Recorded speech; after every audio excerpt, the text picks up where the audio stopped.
Today I am going to explain you the first chapter of geography, resources and development. Firstly, meaning anything in our environment which can be used to satisfy our need. They are technologically accessible, economically feasible and culturally acceptable are known as resources. For example, forest, books, pen, etc. Classification of resources. On the basis of origin, we can classify the resources into two groups.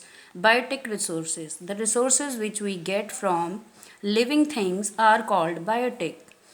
Flora and fauna, livestock are the example of these resources, abiotic resources. The resources which we get from non-living things are called abiotic resources. Rocks and minerals are the example of these resources.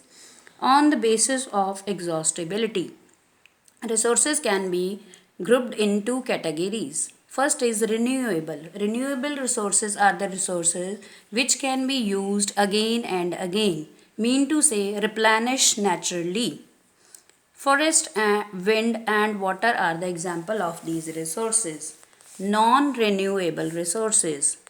The resources which cannot be replenished very soon or within a short period of time and cannot be used again and again are called non-renewable resources. Coal and petrol. As you know that coal and petrol needs millions of years to be formed again. On the basis of development, potential resources, the resources which has the ability to fulfill human needs but their utilization has not been started because of technology and expense of these resources like solar energy. The region of Gujarat and Rajasthan has potential for solar and wind energy, but we can not use that because of the technological expense. Developed resources. The resources which are surveyed and their quality and quantity is determined for use are called developed resources. They are currently used by human being. For example, coal and wood. Stock resources. Resources which have the potential to satisfy human needs, but there is no appropriate technology to assess them. For example, we know that that the water can be obtained from hydrogen and oxygen, but we have not the technology to extracting oxygen from hydrogen. Next category is reserve resources. Reserve resources are the resources which are utilized with the help of existing technology but are kept for the future requirements. For example, students keeping notebooks and stationery items for the future use. In the same manner, army reserve the stock of fuel and ammunition for the use in the future time. Next is on the basis of ownership. Individual resources. The resources which are controlled and maintained by an individual are called individual resources. For example, our house and our car. Community resources. The resources which are being used by a group of people or the entire community are called community resources. For example, temple and parks. National resources.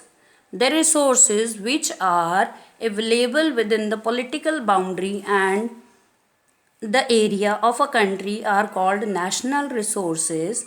For example, trains and lakes. One more thing, as India has the coastal line, so the area between these 22.2 kilometer in the ocean also being considered as national resources. International resources. The resources which are regulated by international organization, these resources does not belong to any one country or individual group. They are called international resources. For example, moon, ocean, Mars, etc. Next category is the group is sustainable development. As we all know that we are using these resources indiscriminately, so that's why they are depleting. So there is a need to proper plan to use these resources, keeping in mind the need of future generation. This is called sustainable development. For that, we have to plan the use of resources in well way. So resource planning in India, it taking 3 steps to plan to use the resources. First is identification of resources.